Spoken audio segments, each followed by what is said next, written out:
I don't even know if I'm gonna show this video because it's been such a challenging day for us, but it's such an important day. We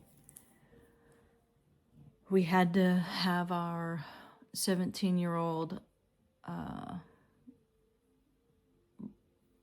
dog Gizmo put down, and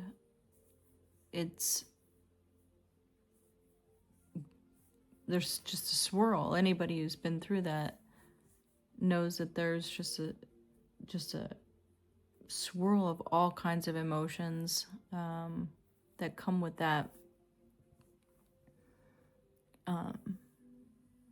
You're battling guilt and the what ifs of should we, shouldn't we have made that decision,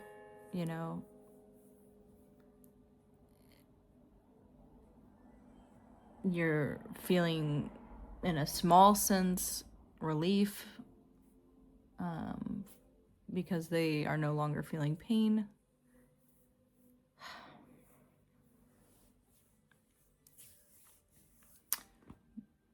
But it's just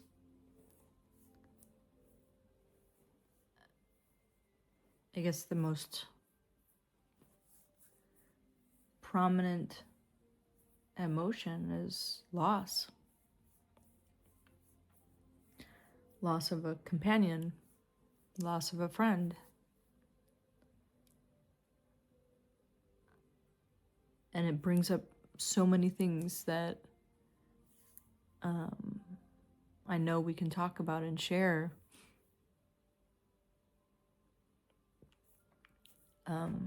Death is a huge topic of interest for me, and it has been since I was in high school. I actually did my high school thesis on near-death experiences, NDEs, and got obsessed with Raymond Moody, who wrote the books back then, because I'm a little seasoned.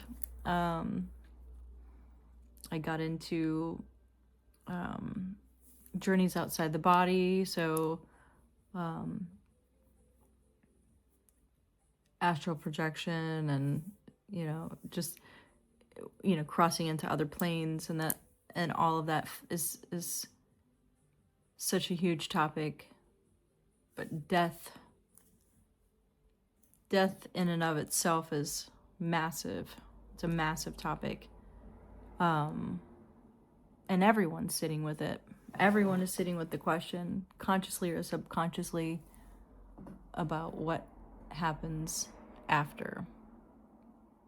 And it's such an interesting thing that's happening here in our lives, where we just sit here without this major piece of knowledge, right? This major piece of information. And when I think about Gizmo, our dog, we got it. He lived a wonderful 17 plus years as a lab mix. He got to see and experience so many things, and just a fantastic life. And our Raven, my husband rescued him the day he was going to be euthanized 16 years ago, almost 16 years ago. So he's had this fantastic story and journey. And with any kind of death, it doesn't matter how positive, things are. We're still left with that question of where did he go? What happened? And although, husband and I are very strong in our beliefs, the grieving, right? The stages of grief are still very present. And I admire people who can just full on do a celebration of life and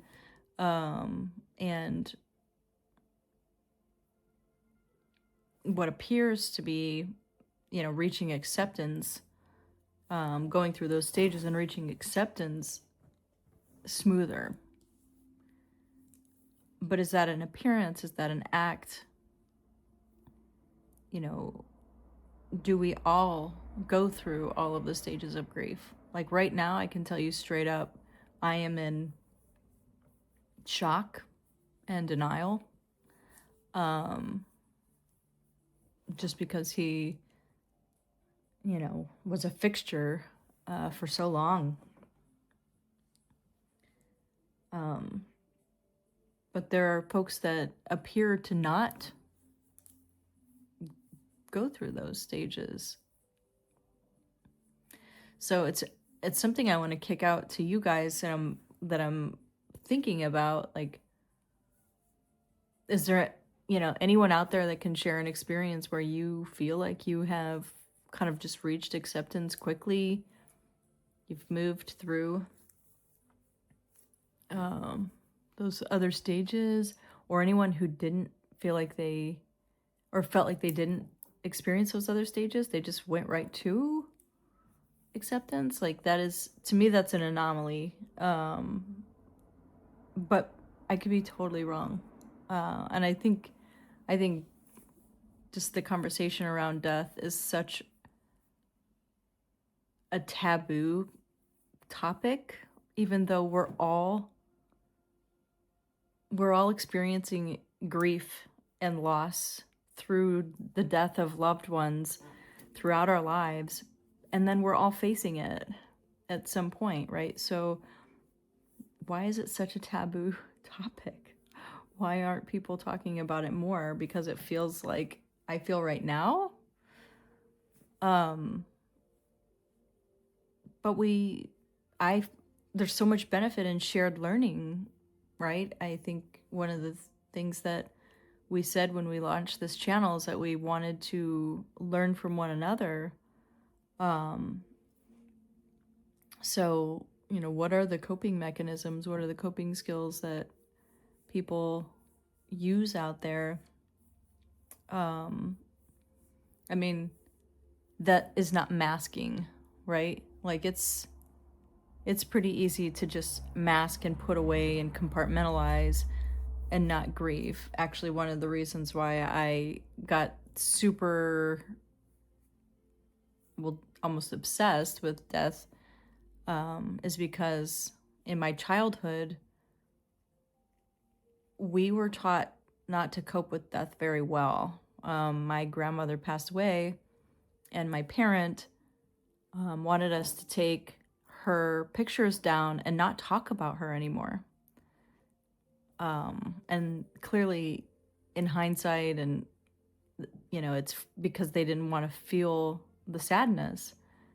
And if we all just pretend that she didn't exist, then like, that's terrible coping. And that's something that as kids, that's really confusing. You ask a lot of questions, like, you're going through your own stages of grief, but then you're also really confused on top of it. Like, why am I not allowed to actually go through this and process this? So I really wanted to learn about this. And I learned a lot about Kubler-Ross and her stages of grief. And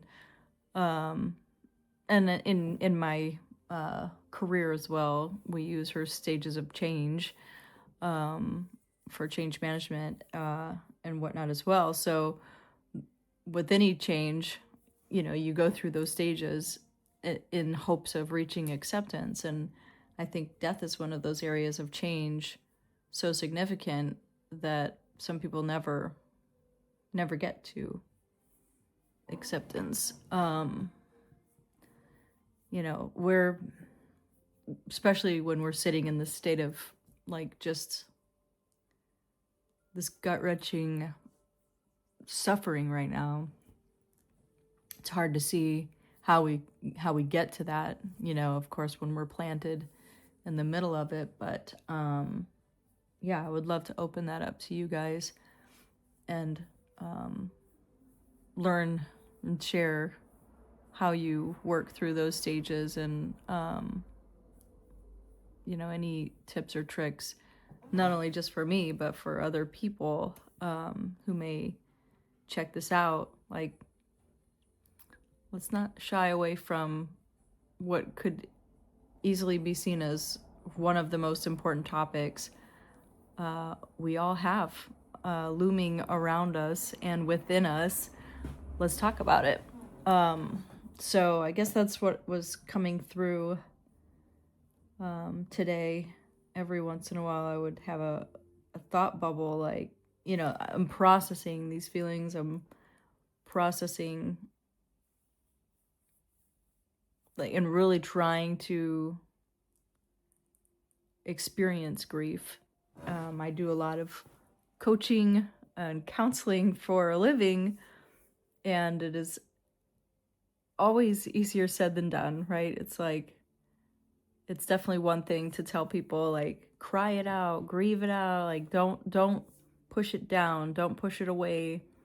And so I know this inherently, and clearly scientifically that is certainly the more healthy way of going about grief and loss.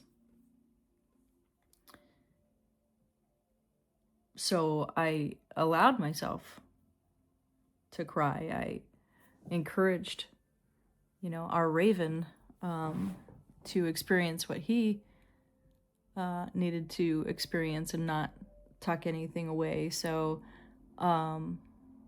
if there was a mountain nearby, I probably would have found a way to go to a mountaintop and just scream, which is something that I've done with big losses and changes in the past, is just found some way to have this outlet to just get the emotions out of me, because the goal is to not tuck them in and hide them away so that they show their ugly face later, but actually get them out and process them. So, journaling, I think I did some tarot cards. I pulled a King of Cups and a King of Pentacles earlier, and I thought, oh, that's really appropriate, especially the King of Cups is just telling me it's okay. Let it out, right? But the two Kings, I thought, oh, that's pretty interesting. But yeah, journaling, stream of conscious, I definitely need to dig into that while this is still raw and fresh, and process all the things that I processed. It's super easy to just say, oh yeah, people lived a good life. Like, there's so many, like, there's such an awkward response that we have with ourselves and that other people feel when we're in a state of grief, because it is this weird taboo thing that we don't talk about, right? So, I did have friends and teammates at work and bosses and reach out, and by and large the response was very much the same. I'm thinking about you, right? You're in my thoughts. You and your family are in my thoughts. And I'm like, okay, so I mean, that's super appropriate. And it invites people to share what they want, what they want to share. But when it comes time to have the conversation, like,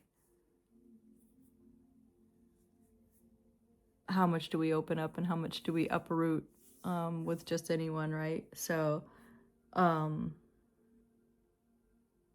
you can kind of tell too, like, when people are like, they say things because they're supposed to say it, and other people who are like genuinely invested in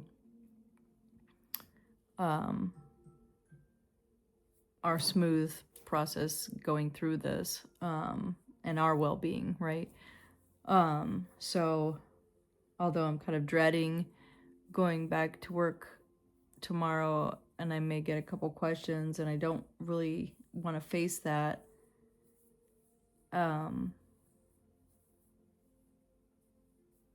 at the same time, it's like, part of me is like, why not talk about it and be open and free? And if I cry, I cry.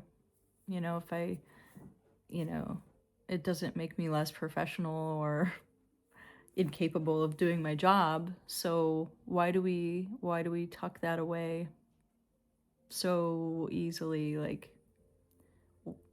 why is that often a reflex? We don't want to feel this pain and grief, and we don't want people to see us in this state. And that's such an interesting thought to me, like, why? It's vulnerable, but it's human and real and honest, and it's not like I'm feeling something that's different from what anybody else would feel in this very situation. So why would anybody be hesitant about that, right?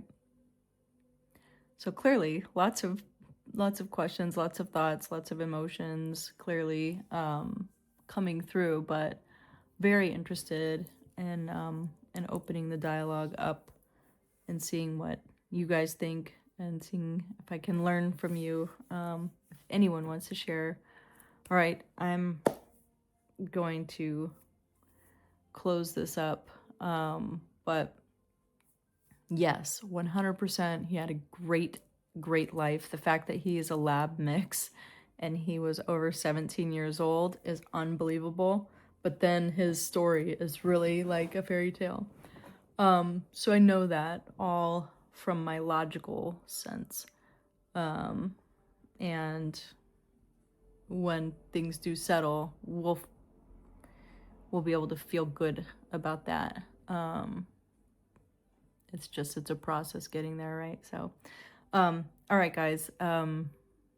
If you've listened this long, appreciate it. Appreciate you, and this little outlet. Even this has been helpful, just to say out loud instead of holding it in all day. So, all right, we'll see you out there in the waves.